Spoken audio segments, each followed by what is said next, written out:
Bonsoir Romuald, bonsoir à toutes et à tous. Alors, nous allons continuer une expérience que nous avions commencée il y a peu. C'est bien évidemment la découverte de la discipline du coaching. Et la dernière fois, on a parlé de l'évolution. Aujourd'hui, nous allons parler des types de coaching. Et ce sera toujours avec coach Justino Vieira. Bonsoir coach. Bonsoir Rodrigue, bonsoir Romiade. Alors, ça fait plaisir de vous recevoir encore sur ce plateau pour parler de cette noble science, comme vous avez l'habitude de l'appeler, la Absolument. science du coaching. Et aujourd'hui, comme je l'ai dit, nous allons parler des types de coaching, mais avant, nous allons aller un peu en arrière et rafraîchir la mémoire aux téléspectateurs et parler des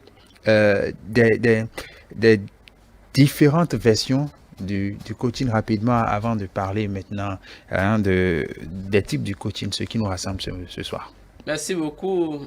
La fois dernière, nous avons parlé de l'évolution du coaching. Nous avons évoqué d'abord l'étymologie. On a commencé par l'étymologie où j'expliquais que le coaching vient d'abord du coach, C-O-C-H-E, qui n'est rien d'autre qu'une voiture conduite par des chevaux et qui servait au déplacement des personnes et des biens.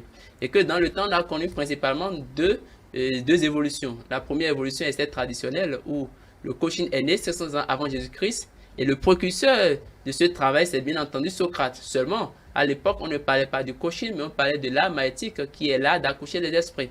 Et le deuxième temps, deuxième grand moment, c'est la version moderne, l'approche moderne du coaching avec un homme puissant, un homme qui a vraiment révolutionné le domaine du coaching. Il s'agit bien évidemment Timothée. du pédagogue Timothy Galwell qui est de l'université Harvard et qui a écrit un ouvrage où il a exposé une méthode par laquelle on peut amener un joueur à travailler sur ses capacités intérieures et lui injecter moins de ressources de point de vue technique. Et voilà ce que nous avons dit pour parler de l'évolution du coaching dans le temps. Aujourd'hui, nous allons aborder les types de coaching et vous nous amenez ce soir sur deux étendards, le coaching par objectif et le coaching par problématique. Nous allons nous intéresser d'abord au coaching par objectif. C'est quoi le coaching par objectif? Le coaching par objectif, c'est ce que nous avons évoqué en Suisse la fois dernière où on a parlé des objectifs du coaching. On a dit que le coaching a principalement 4 objectifs. Le premier, c'est la reconnaissance de l'identité. Deuxième, la recherche de l'autonomie. Troisième, la mobilisation des capacités. Et quatrième, enfin, le passage à l'action. Mais à ces éléments, il faut avouer qu'il y a un coaching spécialisé. Il y a un coaching qui permet d'atteindre ces objectifs. Et lorsqu'on parle d'objectif, c'est qu'il y a bien évidemment une destination. Ça voudra dire implicitement que le coach qui est sollicité veut faire un travail pour amener le coaché à un point bien déterminé, à un point bien connu. A priori, il n'y a pas de problème. A priori, il n'y a pas péril à la demeure, mais pourtant, on le sollicite parce qu'on veut mieux. Donc, on dira simplement c'est la recherche du mieux qui impose, qui fait appel au coaching par objectif. Donc, il n'y a aucun problème, mais on veut que le résultat soit plus grand. On veut passer au mieux, Un meilleur rendement, un une meilleur rendement. situation meilleure. Alors, on appelle le On coach. appelle le coach, d'où le coaching par objectif.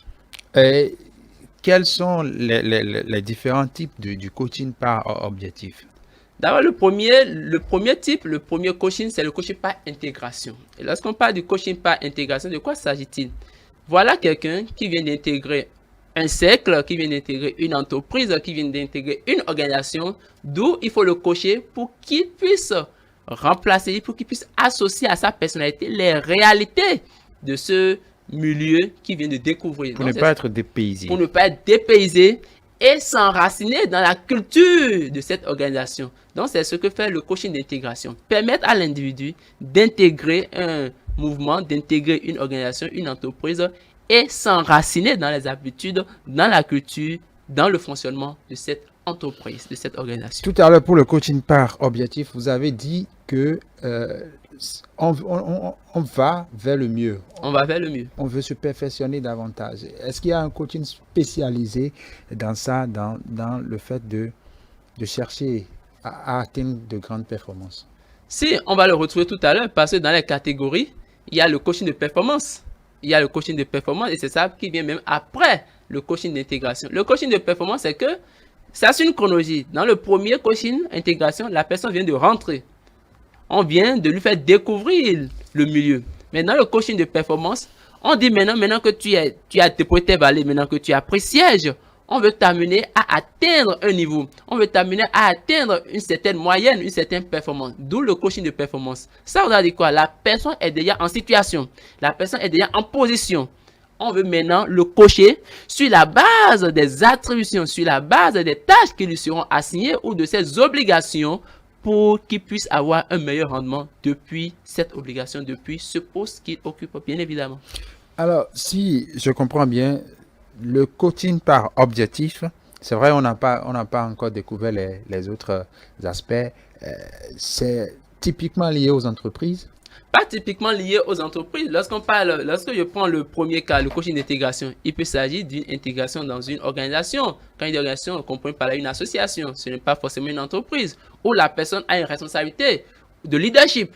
Il est peut-être vice-président, il est peut-être secrétaire, et l'organisation engage le coach pour qu'on puisse travailler sur celui-là spécialement pour atteindre, pour réaliser les attentes de l'organisation.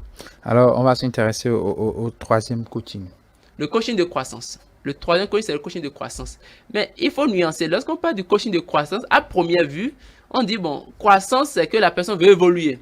Mais il veut évoluer parce qu'il y a un petit hic. Lequel? Le coaching de croissance, voilà quelqu'un qui est intégré, premier niveau. Voilà quelqu'un qui a réalisé des performances depuis l'obligation, depuis le poste ou bien depuis sa fonction. Maintenant, il se pose la question de savoir, il tombe dans la routine. Il tombe dans la routine. Et lorsque vous tombez dans la routine, ça crée un inconvénient, il y a une conséquence, c'est que vous désapprenez. D'où le coaching de croissance pour l'amener à l'encourager, lui impliquer des méthodes nouvelles pour qu'il puisse garder sa même motivation, pour qu'il ne remette pas en cause ses performances d'avant, pour qu'il ne dise pas je suis fatigué de ce poste, je suis fatigué de faire ce travail, j'ai assez occupé ce poste. Non, le motiver davantage pour qu'il donne toujours mieux. C'est ça ce qu'on appelle le coaching de croissance. Amener le sujet qui a déjà atteint des performances à continuer, garder l'élan et ne pas se décourager, ne pas verser dans la routine. Alors, la dernière catégorie ou le dernier type de coaching, c'est le coaching de maintenance. Le coaching de maintenance qui rejoint peut-être le coaching de croissance. Oui. Mais il y a quand même une nuance. Lorsqu'on parle du coaching de maintenance, voilà quelqu'un qui a réalisé des performances, qui a évolué dans le temps, mais on appelle ça également le coaching plateau. On veut le maintenir pour qu'il ne chute plus. Mais ce n'est pas parce qu'il est tombé dans la routine, justement. Mais c'est parce qu'il y a d'autres situations extérieures qui lui sont étrangères. À l'opposé du coaching de croissance où la personne volontairement voit que par usage fréquent, il tombe dans la routine. Le coaching de maintenance, la personne, c'est involontaire. Il y a des situations extérieures dans lesquelles il se retrouve, si bien que si vous ne le coachez pas, il risque de chuter. D'où le coaching de performance. Aider la personne à maintenir sa performance et aller au-delà. Voilà. Donc, la différence entre le coaching de croissance et le coaching de maintenance, c'est que celui qui a besoin d'être coaché par le coaching de maintenance, c'est quelqu'un qui, dans son métier ou dans ce qu'il fait, a eu des situations extérieures qui pourraient l'exténuer, qui pourraient le décourager. Justement, je donne un exemple plus pratique. J'ai été trésorier pour une organisation peut-être à Cotonou. Désormais, il y a une antenne à Dassa et on me renvoie pour être trésorier là-bas.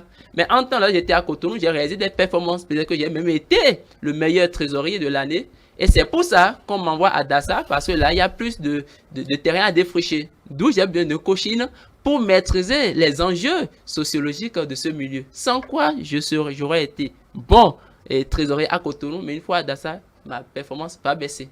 Exactement. Et c'est bien compris. J'espère que les téléspectateurs ont aussi compris. Alors, nous avons abordé le coaching d'intégration, de performance, de croissance et de maintenance. Et tout ça, c'est dans le coaching, hein, le coaching par objectif. Coaching par objectif. C'est ça. On va découvrir la deuxième grande catégorie de coaching. Qui est le coaching par problématique. Et lorsqu'on dit par problématique, c'est que là, il y a un problème. Alors que par objectif, c'est qu'il n'y avait pas de problème. C'est déjà ça la différence. Dans le premier cas, il n'y a pas de problème. On cherche un mieux-être. On cherche une meilleure situation. Mais dans le coaching, pas problématique, c'est que il y a une situation, il y a un problème qui est là, et c'est pour ça qu'on sollicite le coach.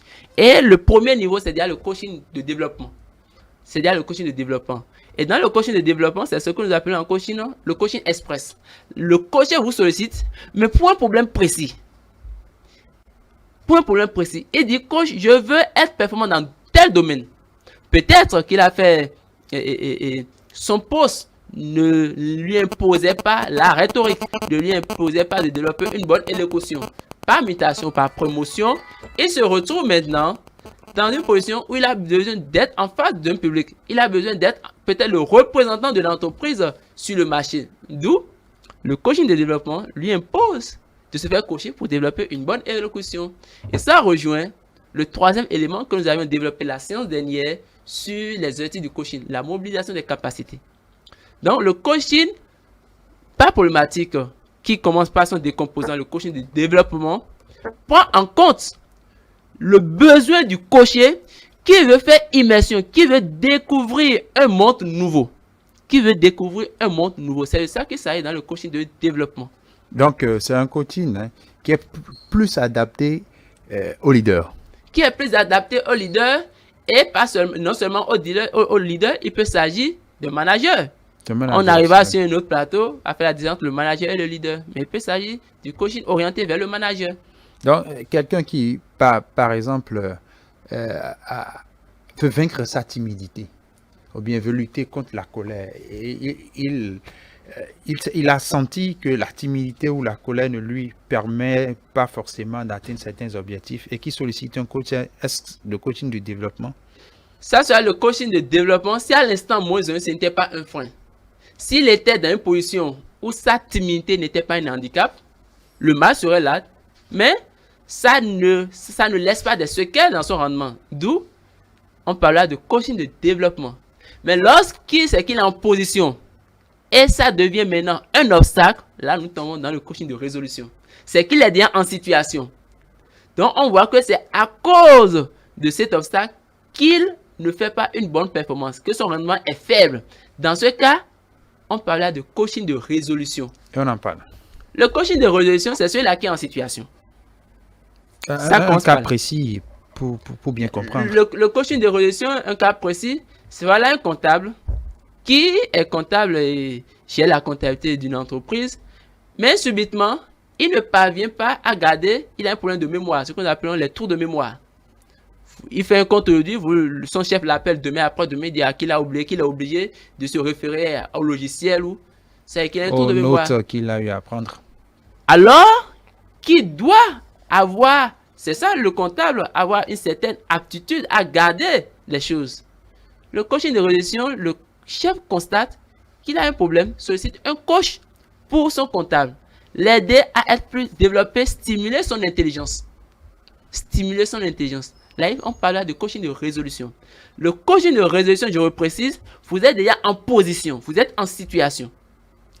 Et on voit que, on fait un diagnostic, on fait un bilan, peut-être après un trimestre ou semestre ou annuel, on voit que vous ne parvenez pas à faire un meilleur rendement, à donner le meilleur de vous-même, parce que vous avez un problème, on a diagnostiqué soit une mauvaise élocution, soit des troubles de mémoire, et on dit bon, on va résoudre ça. Il y a un handicap. Il y a un handicap qu'on veut résoudre. Flagrant. D'où le coaching de résolution. Alors que dans le coaching de développement, ce n'était pas un handicap. Votre position n'exigeait pas une correction. C'est ça la différence. Non, peut-être que volontairement, je dis coach, je veux avoir des aptitudes dans tel domaine, même si ma position ne l'exige pas. C'est un peu comme si, dans le cas du coaching de développement, le coaché ou bien celui qui sollicite d'être coaché se projette dans l'avenir déjà. Se projette dans l'avenir. Il dit dans un instant plus j'aurai besoin. Ou bien on ne sait jamais. Je vais développer mes aptitudes. Voilà. Ok. Nous allons nous intéresser maintenant au troisième type de coaching. Le coaching de stratégie.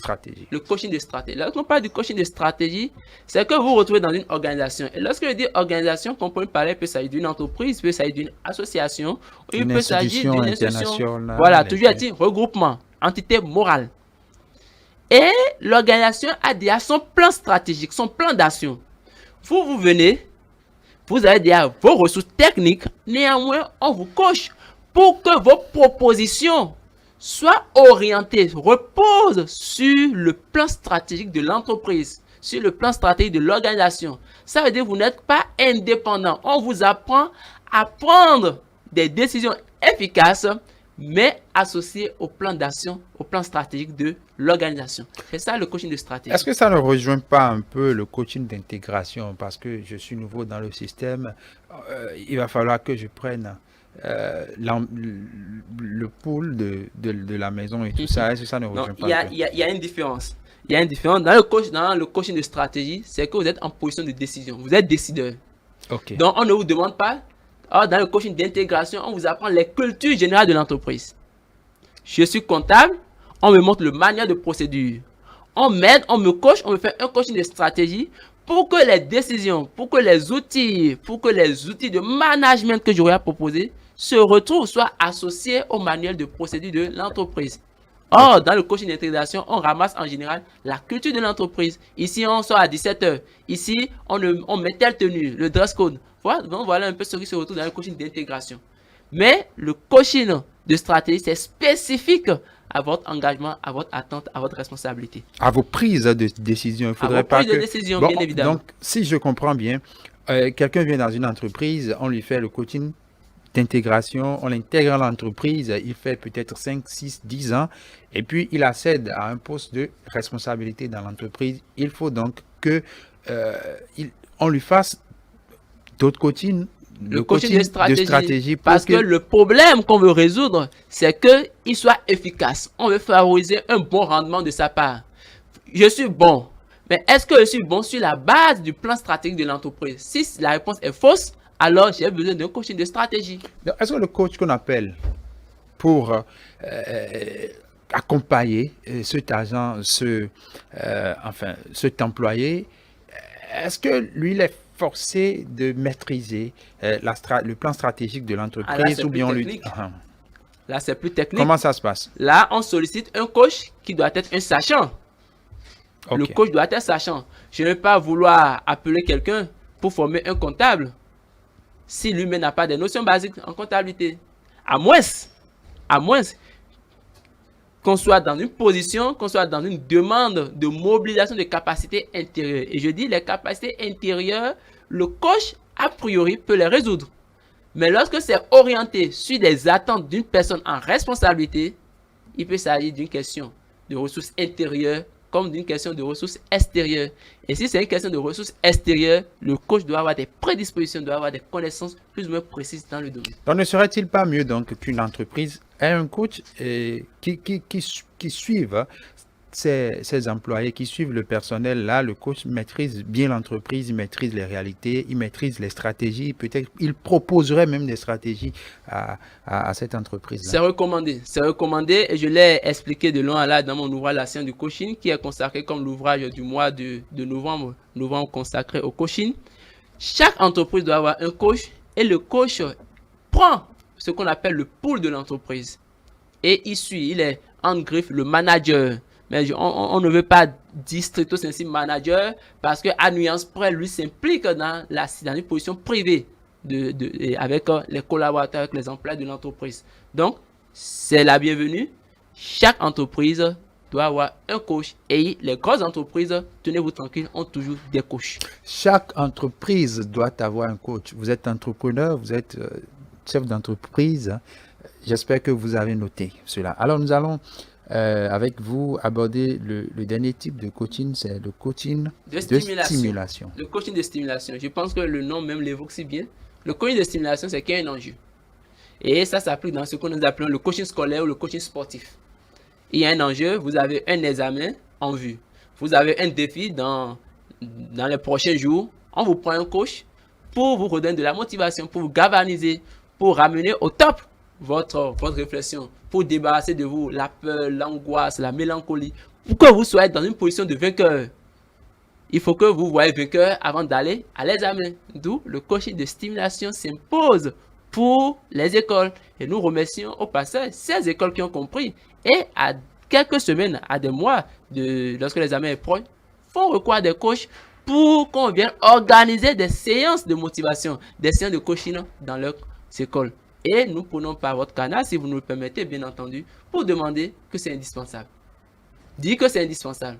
Toute entreprise, toute école, toutes ces Toutes organisations structures qui ont besoin de résultats. qui ont besoin de résultats doivent faire appel à un coach pour qu'on leur applique le coaching de stimulation afin que le résultat tant attendu soit réalisé. Alors, une dernière question hein, avant de finir. Où est-ce qu'on classe le coaching de couple dans toutes ces catégories que nous venons de citer? Le coaching de couple est partagé. Ça peut être le coaching d'intégration. Lorsque la femme rejoint un mari qui socialement est d'une position supérieure, vous comprenez que la femme a besoin dans ce cas du coaching d'intégration. Oui. Lorsque la femme veut être dans une position, comment j'appelle ça, de performance, c'est-à-dire on dit, bon, tu reçois mes invités, tu reçois telle personne. Or, la personne selon son rang on doit préparer la femme à mieux l'accueillir. Nous tombons comme ça dans le coaching de performance. Donc, c'est partagé. Alors, donc le coaching de couple, ça peut être se retrouver dans l'un ou l'autre de ces types-là. Dans l'un ou l'autre. Merci à vous. Nous avons parlé avec vous des types de coaching. Merci. Prenez soin de vous, coach Justino Biara, parce que nous aurons encore besoin de vous.